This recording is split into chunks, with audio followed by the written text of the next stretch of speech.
Eu tentei fugir dessa pedra. Desde ontem eu estou numa guerra santa, dizendo: Deus, essa não, me revela outra. Isso aí, deixa para o pastor Rony, tem ainda alguns dias até o final do mês. E Deus foi ministrando ao nosso coração essa palavra que talvez, pela sinceridade que nela reside, ainda bem ligaram o cronômetro agora.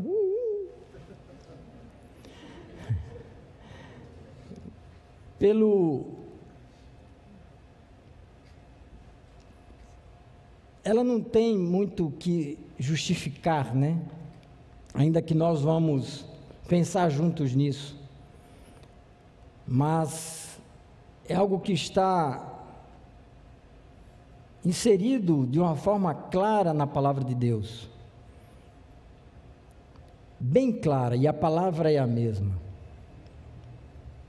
E no desafio que nós estamos nos propondo de buscarmos a Deus para ver aquilo que nós precisamos mover na nossa vida para desfrutarmos das suas bênçãos, para caminharmos segundo a sua vontade,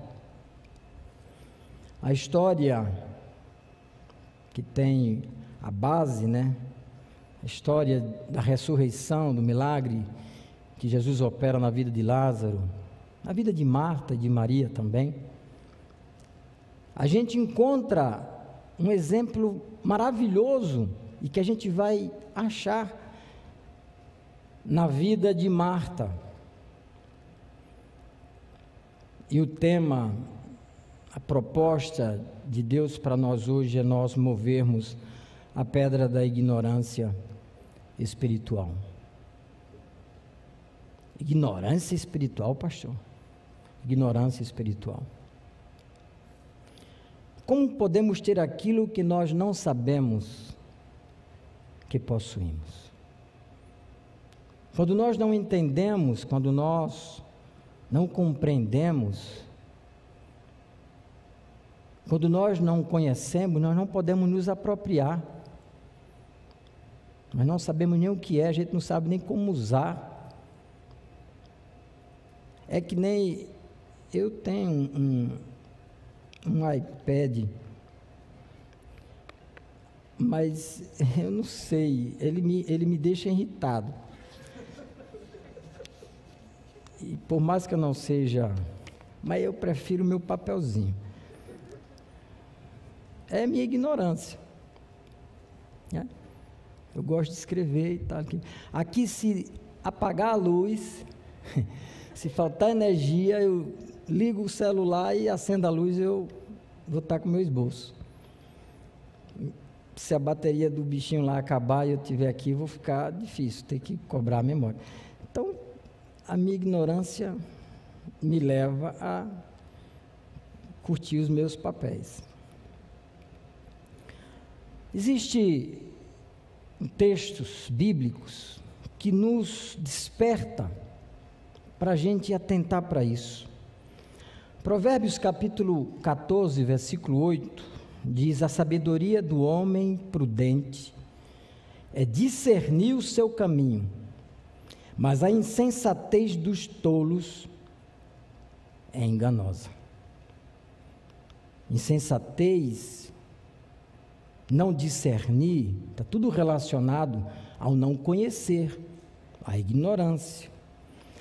Efésios capítulo 5, versículo 15 a 17, nos diz: tenham cuidado com a maneira como vocês vivem, que não sejam como insensatos, mas como sábios, aproveitando ao máximo cada oportunidade, porque os dias são maus. Portanto, não sejam insensatos, mas procurem compreender, ou seja, entender qual é a vontade do Senhor. Ainda em Oséias capítulo 4, versículo 6, existe uma advertência e que é um textuário para nós, que diz: o meu povo foi destruído por falta de conhecimento, se porque não buscaram, se porque não deram, mas o fato é que o povo foi destruído por falta de conhecimento. Uma vez que vocês rejeitaram o conhecimento, eu também os rejeitei como meus sacerdotes.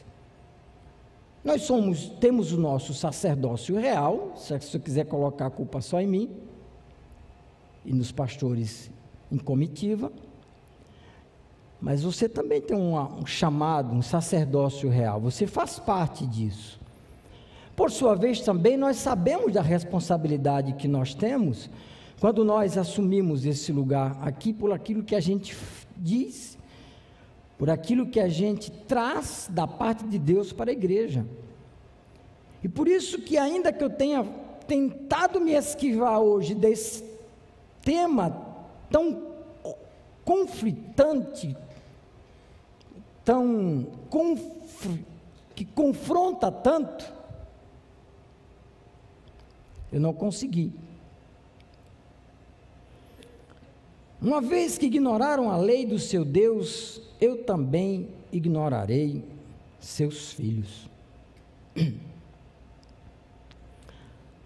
A Bíblia, ela não nos deixa, ela jamais poderia deixar de esclarecer exatamente o propósito de Deus para a nossa vida. Na Bíblia, 2 mais 2, é como diz, né, o ditado, dá 4. No ensino, no propósito de Deus, não dá 6.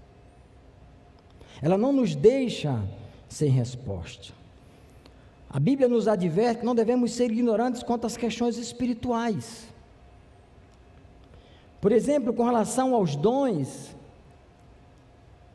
ela diz, e se você quiser se aprofundar mais, depois você procura a Secretaria da Igreja, tem a Escola dos Dons, curso que a igreja disponibiliza para todo aquele que quiser aprender. Tanto daqui como se você estiver mundo afora, ele hoje é online, então você pode chamar a secretaria lá no nosso WhatsApp e se inscrever. E ela diz, lá em 1 Coríntios capítulo 12, versículo 1, irmãos, quanto aos dons espirituais, não quero que vocês sejam ignorantes. Por isso que quando eu relutei, o Espírito Santo disse para mim, eu não escrevi na minha palavra o termo exatamente assim, ignorante, por que você não está querendo falar? Sim, senhor, papai. Ele está dizendo, quanto aos dons, não sejam ignorantes. Inclusive, eu não quero me deter aqui nessa parte, mas lá está dizendo que é para todos e que nós devemos buscar. Então não me vem com essa que você, não, eu não sei, eu não tenho, eu não posso, eu não consigo. Mentira, porque quem dá é Deus. São dons espirituais, Ele é quem dá. Não é porque você mereça, não é porque você possa, não é porque você queira, é porque Deus dá. Se nós buscarmos, como Ele diz, busque os melhores, Ele vai dar. Porque isso serve para a edificação dos santos. Nós precisamos, eu preciso, você precisa, nós precisamos da manifestação dos dons espirituais no corpo de Cristo. Isso é um princípio. E ele diz, não sejam ignorantes quanto aos dons espirituais. Vai aprender, vai entender, vai buscar a Deus. Também nos adverte quanto à expectativa da vinda vindoura, a vida após a morte e a vinda do Senhor. Jesus vai voltar, amém ou não amém? Jesus vai voltar, amém ou não amém? Ele vai voltar. E está escrito que ele vai voltar. E se alguém não sabe como isso vai acontecer, se alguém não sabe como estar preparado para isso, estamos sendo ignorantes. Está na palavra. Nós precisamos saber. Porque senão seremos pegos de surpresa, como a sua própria palavra diz, que ele virá como um ladrão vem à noite, ou seja, você não vai saber. Como abrir, veja como ele é didático. como ele é preciso, como ele ensina, para que nós não caiamos na ignorância. Ele diz até que vai ser como um abrir e fechar de olhos. Abre e fecha o olho aí.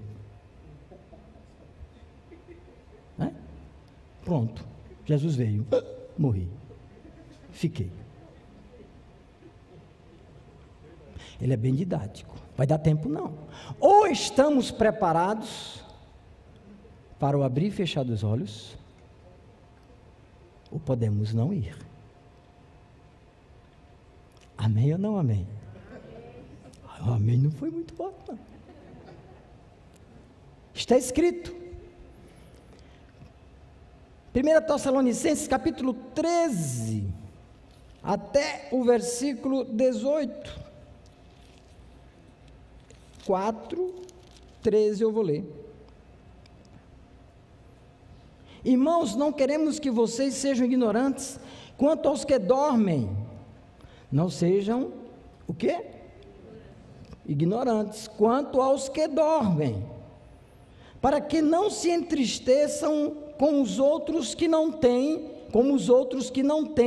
esperança. Apesar disso, 1 Tessalonicenses, eu vi e perdi. 4. Se cremos que Jesus morreu e ressurgiu, cremos também que Deus trará mediante Jesus e com ele aqueles que nele dormiram. Dizemos a vocês pela palavra do Senhor que nós, os que estivermos vivos, os que ficarmos até a vinda do Senhor, está aqui, está escrito, certamente não precederemos os que dormem, ou seja, os que morreram ou que irão morrer antes de Jesus voltar. Ficar nas nuvens para o arrebatamento da igreja. Pois dada a ordem, com a voz do arcanjo e o ressoar da trombeta de Deus, o próprio Senhor descerá dos céus e os mortos em Cristo ressuscitarão primeiro. Depois, nós, os que estivermos vivos, seremos arrebatados com eles nas nuvens para o encontro com o Senhor nos ares, e assim estaremos com o Senhor para sempre. Quem quer ir para o céu, aplauda ao Senhor.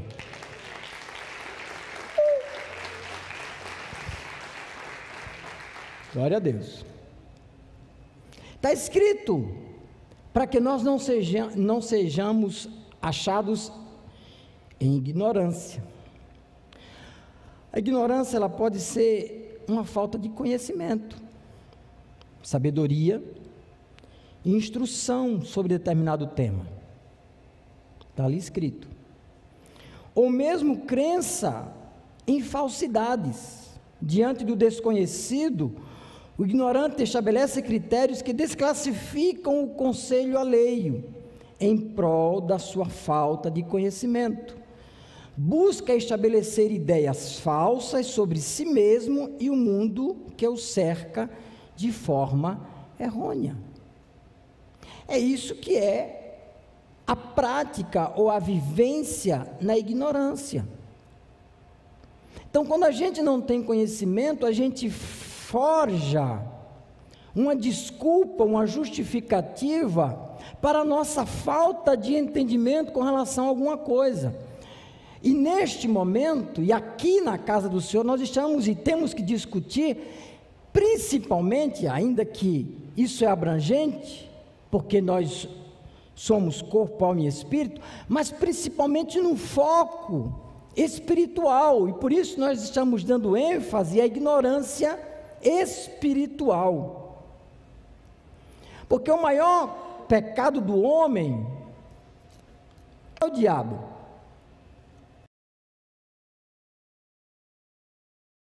Mundo, mas é ignorância.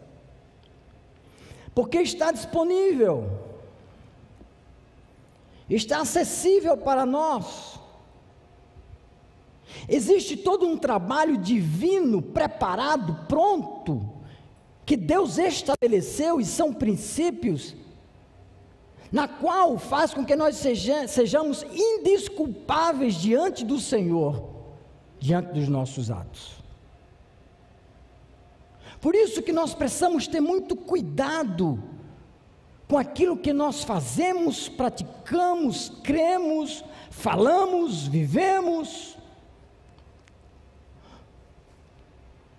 porque está disponível para nós, a palavra está revelada para a nossa vida, e existe a nossa disposição, a soberana operação do Espírito Santo nas nossas vidas, para nos fazer entender aquilo que por nós mesmos nós não entenderíamos, a revelação da graça, da misericórdia, do amor, do perdão de Deus para as nossas vidas, da busca de uma vida de santificação, da força que o Espírito Santo proporciona. Tudo está disponível para nós, tudo, absolutamente tudo. Então não adianta querer culpar o diabo, não adianta querer culpar o mundo, não adianta querer culpar a carne. É escolha, é opção, e nós só faremos a opção e a escolha certa se nós tivermos conhecimento, ou devemos buscar conhecimento e entendimento da parte de Deus na sua palavra, para que nós possamos ser assertivos e cumprirmos a vontade de Deus para as nossas vidas.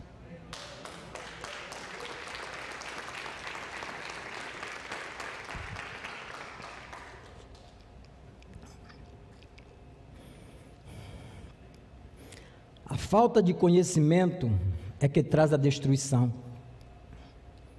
Jesus, ele já venceu o diabo, e é isso que nós precisamos saber. Diga para o seu irmão: Jesus já venceu o diabo.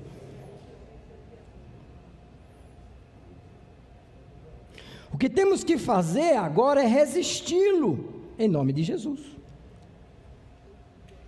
O conhecimento destas verdades nos leva a nos apossarmos das promessas, porque quando nós estamos aqui, buscando de Deus uma direção daquilo que nós precisamos mover, retirar, remover, chame como quiser, da nossa vida, é para que nós justamente venhamos a desfrutar da promessa liberada por Deus para as nossas vidas, porque em nós reside promessa de Deus.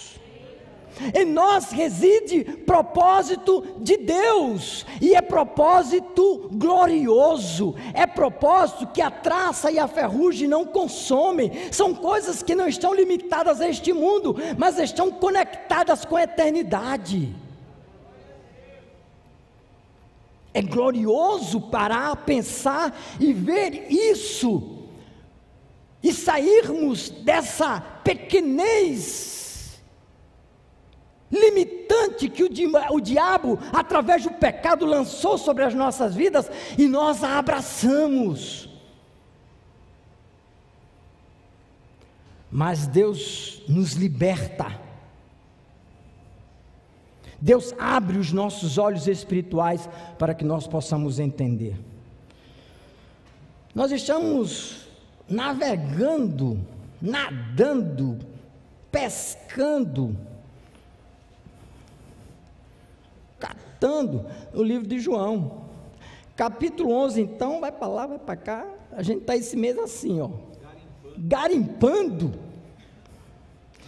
e o Evangelho de João tem como propósito mostrar a glória de Deus através de Jesus Cristo, e revelá-lo como Salvador do mundo. É ou não é, mestre Wagner? Vejam que, diferentemente dos outros evangelhos, João se preocupa apenas em escrever ou transcrever ou contar a história de apenas 7 milagres de Jesus. Só 7. É tão pouco que ele chega a dizer assim: é óbvio, em outras palavras, que Jesus fez muito mais que tudo isso. Tanto é que, se nós fôssemos escrever, não caberia no mundo. Lógico que ele exagerou, né? Porque haja papel para caber no mundo todo, né? Mas ele está querendo dizer: eu quero resumir o propósito da vida de Jesus em 7 milagres, e cada um destes milagres não está querendo simplesmente revelar aquilo que ele podia fazer, mas o significado desses milagres, querem trazer uma lição espiritual para a nossa vida. Então, bem-vindos, te convido a estudar o Evangelho segundo escreveu São João. Você vai ver lá.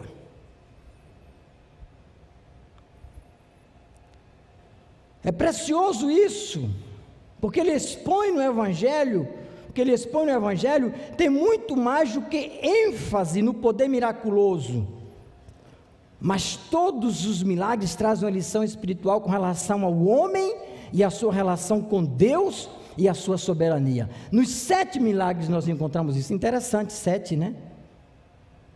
Eu fiquei pensando no 7. E quando a gente lê, além dos milagres, dos fatos que ocorrem,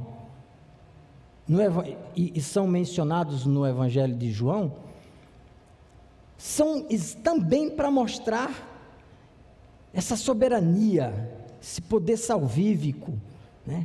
Essa relação Deus e homem, essa intimidade que Ele quer conectar, essa revelação que Ele quer trazer,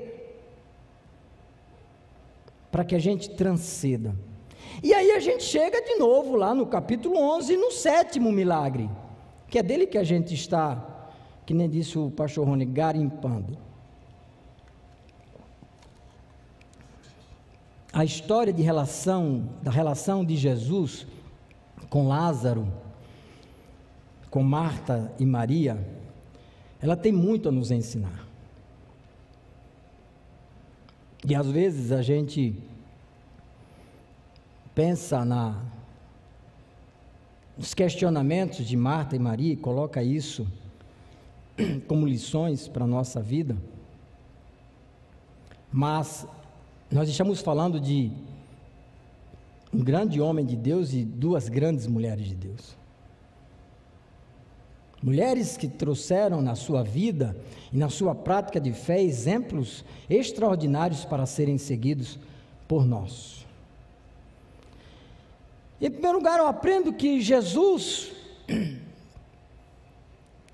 nos ama e nós também precisamos amá-lo, independente das circunstâncias, e mediante essa relação de amor a Deus, Deus será glorificado. Por que isso?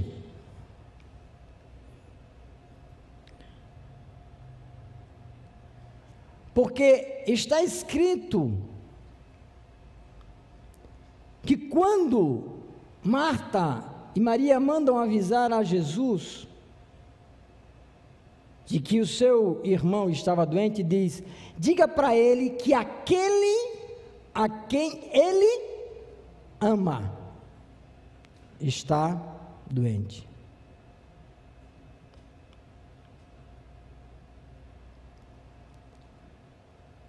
Senhor, João capítulo 11, versículo 3b, Senhor, aquele a quem amas está doente.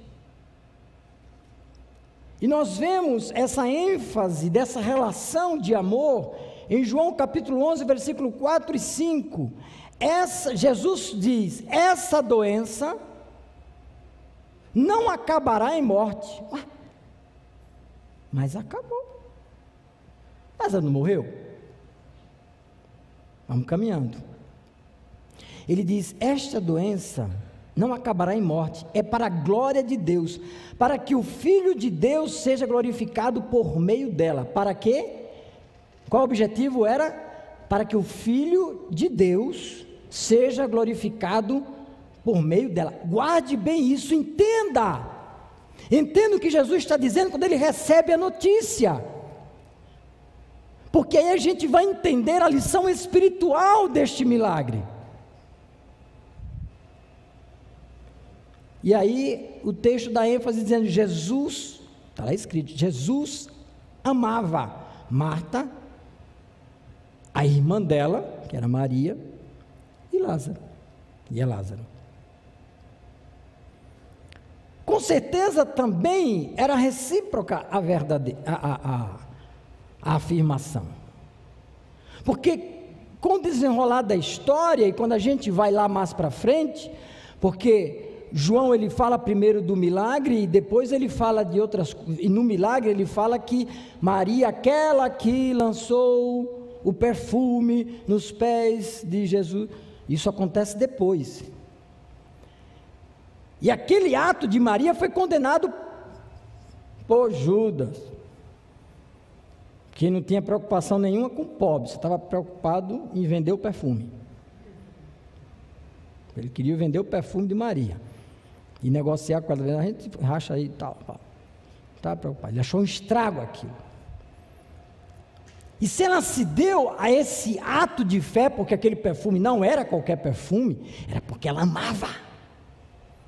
Se Marta era aquela ativista que se dedicava, que cuidava, que fazia, acontecia, que cuidava dos pormenores, dos detalhes, porque ela amava. Então, por isso que a gente diz que Jesus, que a primeira lição que eu aprendo é Jesus nos ama e nós também precisamos amá-lo independente das circunstâncias. Por quê? Porque através dessa relação de amor, Deus há de ser glorificado. Porque quando a gente só diz que ama, quando a gente está bem, isso não é prova de amor, e isso não glorifica a Deus. Por isso que o tema, nós às vezes somos audaciosos, nós às vezes somos fingidos, nós às vezes somos hipócritas, porque nós cobramos amor dos outros em qualquer circunstância, mas na hora que nós precisamos amar, independente das circunstâncias, a gente estabelece critérios e coisas para negociar a razão do nosso amor. E isso nós levamos para a nossa relação com Deus. Se der, beleza. Se não der, não sei, Ele não me ama, magoei. Segunda lição.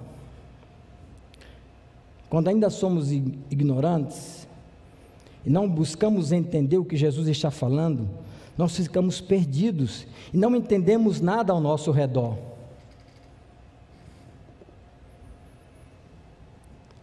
Exemplo: como a gente não entende, como a gente não busca entender, aí nas circunstâncias da vida, nos problemas, nas adversidades, a gente fica feito barata tonto. Brincando de, como é aquela brincadeira de cabra cega? Cobra cega. Se tiver cego, fica tudo doido. É assim que a gente fica. Os discípulos andavam com Jesus. Os discípulos viam os milagres de Jesus. Jesus estava o tempo todo conversando, tete a tete ali com eles. E aí, quando Jesus diz, Lázaro dorme, vamos lá vê-lo, Betânia, está louco? Esqueceu que a gente voltou de lá corrido, que queriam te matar, Jesus?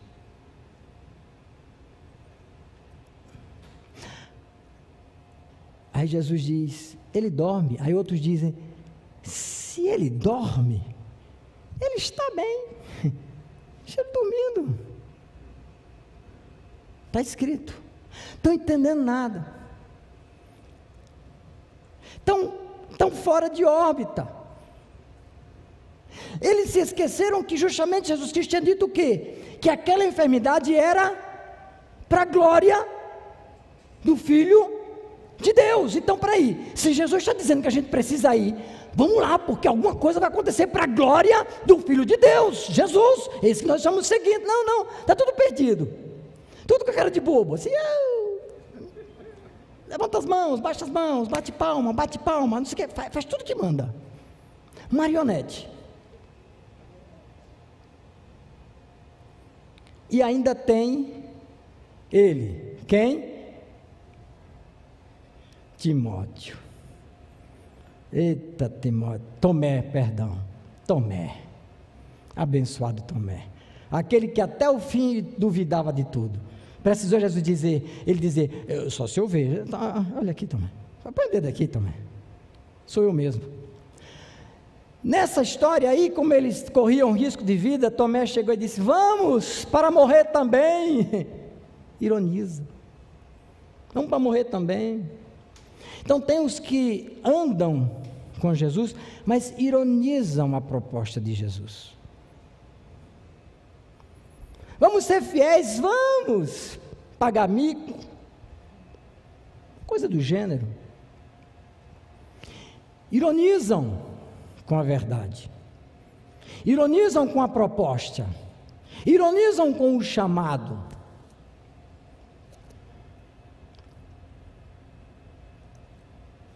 Quando a gente lê, para a gente entender isso, a gravidade disso, de nós não entendermos a nossa posição espiritual, quando a gente lê Mateus capítulo 12, 38 a 42, nós encontramos algo que a Bíblia chama, Jesus chama de sinal de Jonas.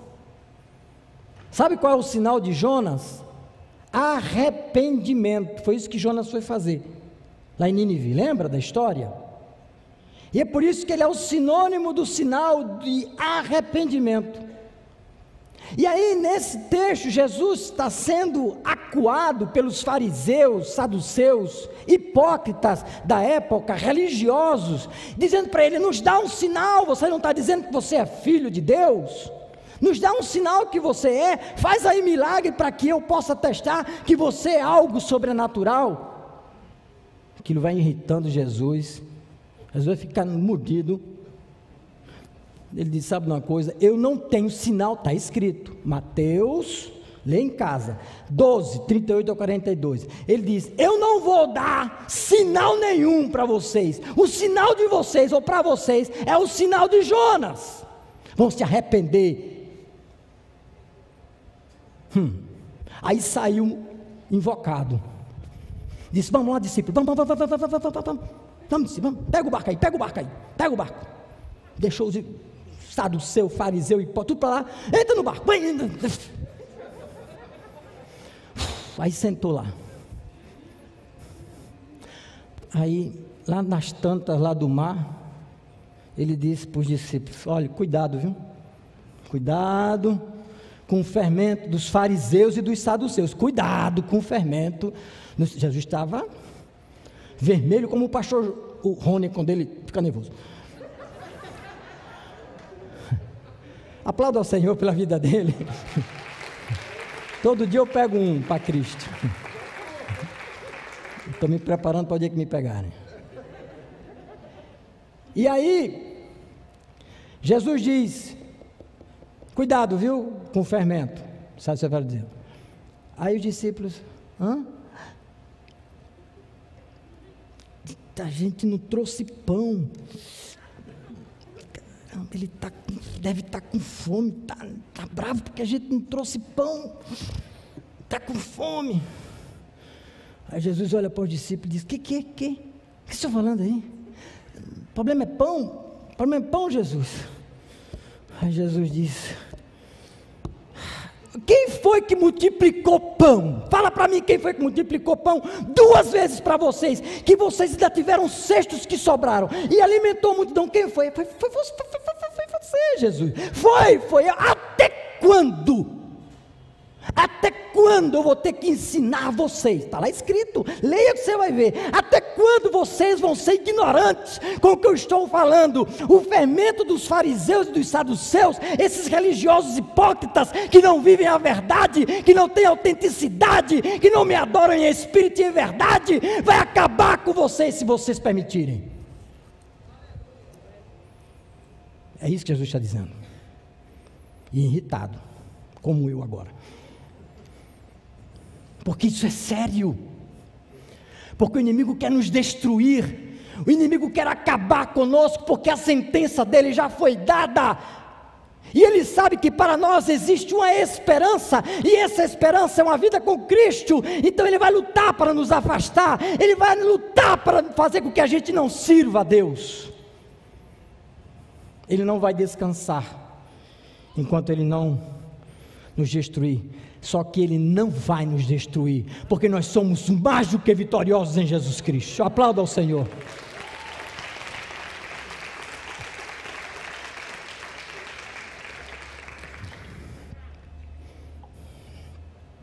E quando está na questão de Lázaro, Jesus também se irrita.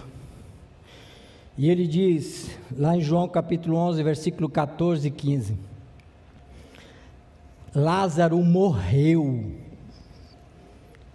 e para o bem de vocês eu estou contente, por não ter estado lá, para que vocês creiam. Vai juntando as coisas, e eu só tenho 5 minutos.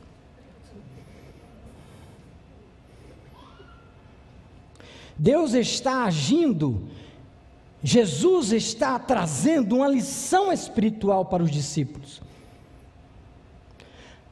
para quem estivesse ali. Sabe por quê? Terceiro, não existe milagre maior nem melhor que possa ocorrer na nossa vida, que não seja o perdão dos nossos pecados e poder desfrutar da eternidade com Deus. Não existe milagre maior nem melhor. Você pode pensar no que você quiser, você pode pensar na cura que você imaginar da pior enfermidade, você pode pensar na maior bênção que você pode alcançar nessa terra, você pode imaginar o que há de melhor que este mundo pode dar. Nada substitui a grandiosidade do milagre de nós podermos desfrutar da salvação em Jesus Cristo. Nada. E Jesus está caminhando para mostrar isso. Marta, ela sabia disso. E apesar da sua dor pela momentânea perda do seu irmão, Marta não era ignorante quanto aos que dormem. E esta conversão e testemunha estabelece o propósito pelo qual Jesus tinha dito a razão que a enfermidade de Lázaro, lá no versículo 4 do capítulo 11.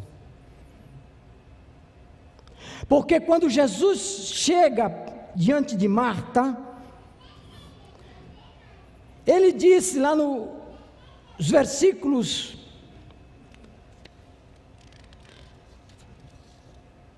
23 e 27, disse-lhe Jesus: o seu irmão vai ressuscitar. Marta respondeu: eu sei que ele vai ressuscitar na ressurreição no último dia. Se Marta respondeu isso, ela já tinha entendido o plano de salvação.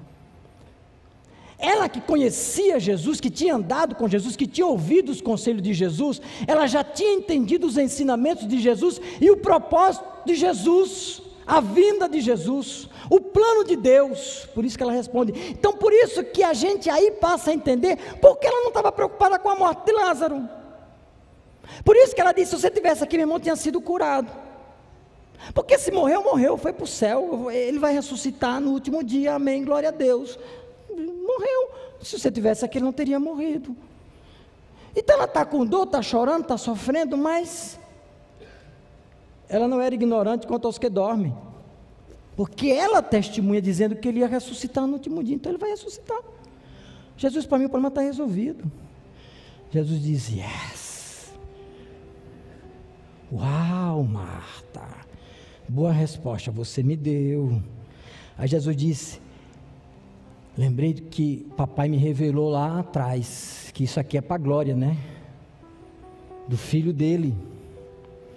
Disse-lhe Jesus: eu sou a ressurreição e a vida. Aquele que crê em mim, ainda que morra, viverá. E quem vive e crê em mim, não morrerá eternamente. Você crê nisso, Marta? Ela lhe respondeu: sim, Senhor, eu tenho crido que tu és o Cristo, o Filho do Deus que deveria vir ao mundo. Depois dessa conversa, ela vai para casa. Problema resolvido. Neste momento, aqueles que ouvem isso, ouvem uma palavra da parte de Jesus, falando de quê? De salvação. Porque ele não estava falando da ressurreição de Lázaro, do milagre que ele ia operar daqui a pouco. Ele estava falando realmente da salvação que nós encontraríamos nele. E ainda que a gente morra, não será eternamente, a gente vai ressuscitar. Fique de pé, por favor. Jesus venceu a morte.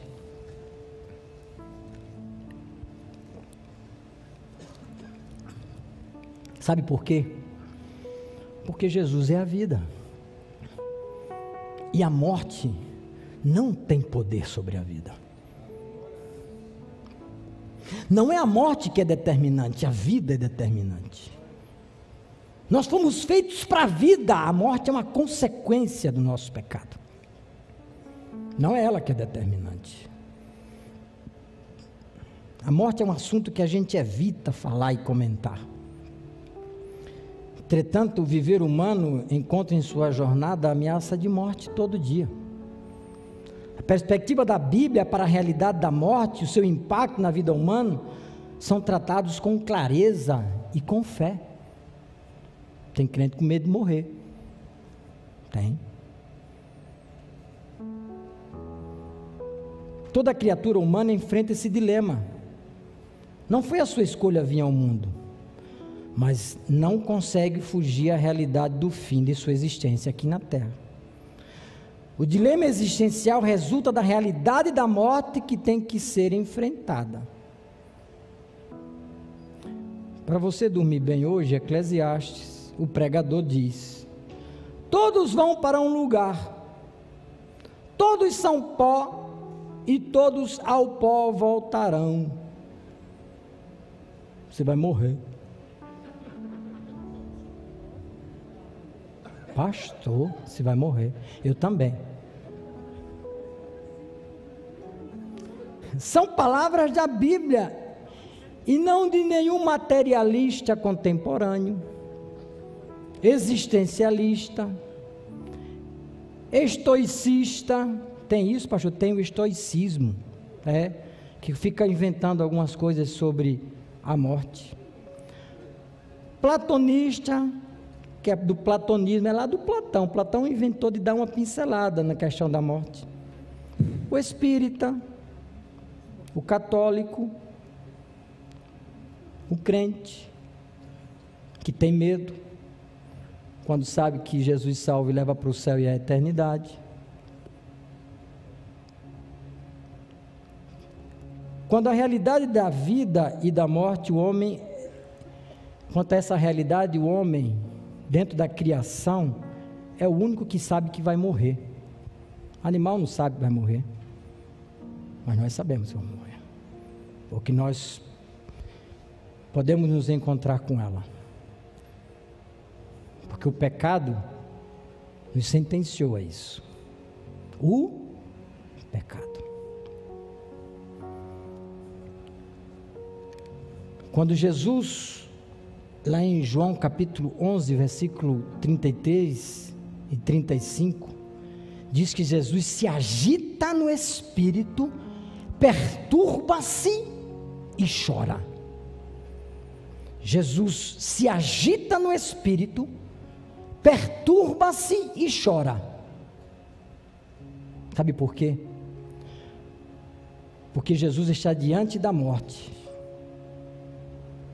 e da causa. Ele está diante do pecado.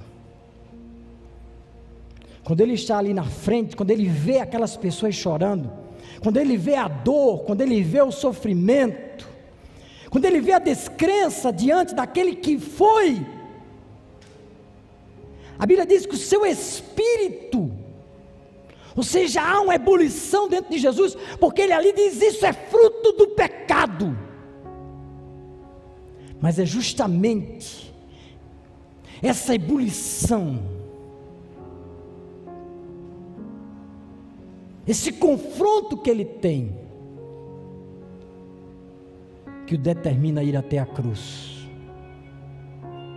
Isso foi o que o fez resistir até o cumprimento do propósito do Pai.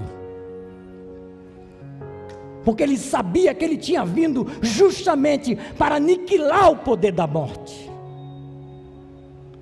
para dividir a história da humanidade antes e depois dele.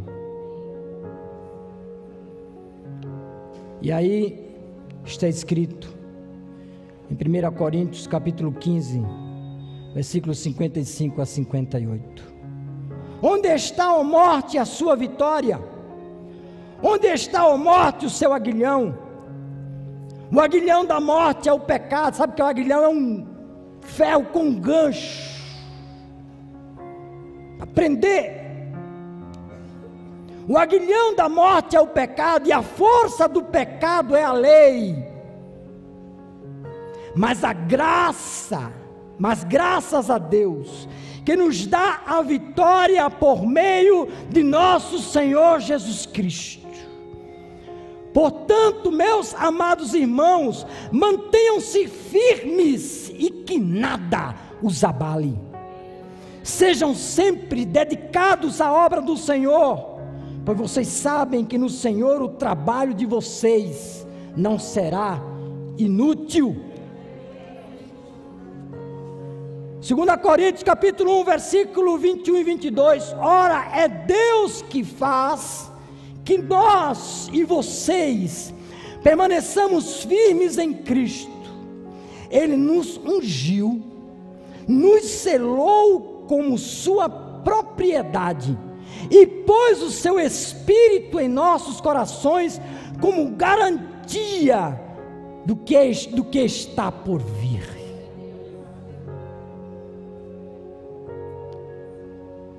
Amém? Esta é a nossa segurança. É essa verdade que faz toda a diferença na nossa vida. E passará céu e terra, mas as palavras dele não passarão. Do que é que você está com medo? A maior coisa que a gente pode ter medo, talvez fosse a morte. Mas por quê? Se até ela, Jesus aniquilou. Do que é que você está com medo? Mas para isso, eu preciso abrir o meu coração e entregar minha vida a Jesus, com toda a sinceridade do meu coração, e ser fiel a Ele todos os dias da minha vida, e buscar ser fiel a Ele todos os dias da minha vida. E o inimigo não pode nos enganar, porque nós temos à nossa disposição o Espírito Santo de Deus para abrir os nossos olhos espirituais, para nos guiar, para nos dirigir, para nos fortalecer. E ele diz que todas as coisas conspiram ao nosso favor. Todas as coisas ele faz conspirar ao nosso favor. Nós só precisamos estar nele. Sabe o que é isso? É ele dizendo que ele rege céu e terra pelo amor que ele tem pela minha vida e pela sua vida. Feche os seus olhos. Aleluia.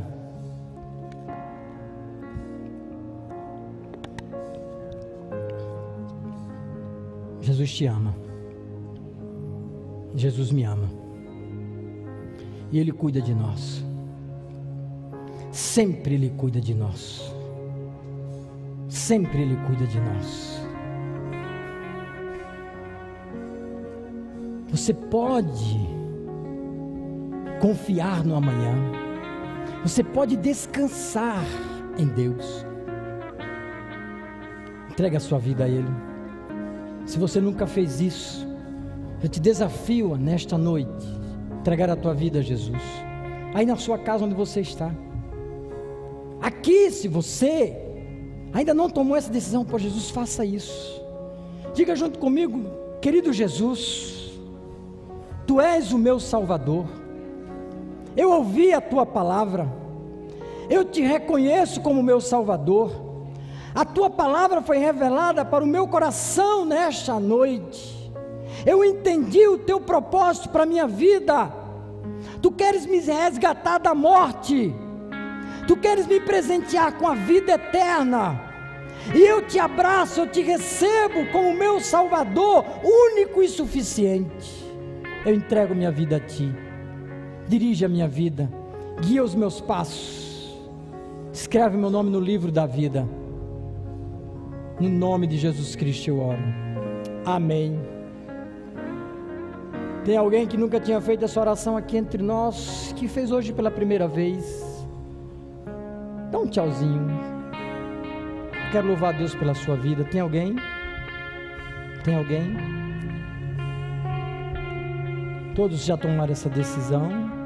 Glória a Deus por isso. Você que está em casa, se você tomou essa decisão, se você fez essa oração pela primeira vez, você quiser dizer: eu entreguei minha vida a Jesus, nós queremos caminhar com você. Aí está o nosso número de WhatsApp, você pode também escrever no chat, manda lá a mensagem: eu entreguei minha vida a Jesus. Nós vamos ligar para você, nós queremos andar com você, para a glória de Deus. Coloque a mão no seu coração. Não se turbe o vosso coração, creia e confie em Deus. Não se turbe o vosso coração. Deus está cuidando de todas as coisas. Ouça o que Deus está dizendo para você: eu cuido de todas as coisas. Não olhe para as circunstâncias, eu já estou orando por você, e a palavra de Deus para a sua vida. Não olhe para as circunstâncias, olhe para a promessa. Olhe para a promessa, olhe para o propósito. Olhe para o alto, de onde nos vem o socorro. O nosso socorro vem do Senhor, que fez os céus e a terra. Confie em Deus. Entregue tudo ao Senhor. Confie nele. Descanse o seu coração. Na autoridade do nome de Jesus Cristo, a palavra lançada sobre a sua vida de perdição está destruída, está quebrada, está aniquilada. Você é do Senhor Jesus Cristo. Ele conquistou a sua vida, Ele resgatou a sua vida na cruz do Calvário. Ele tem poder para vencer o mal, Ele tem poder para te levantar, Ele tem poder para te sustentar, Ele tem poder para te guiar no melhor que Ele preparou para a sua vida. Confie no Senhor, descanse no Senhor.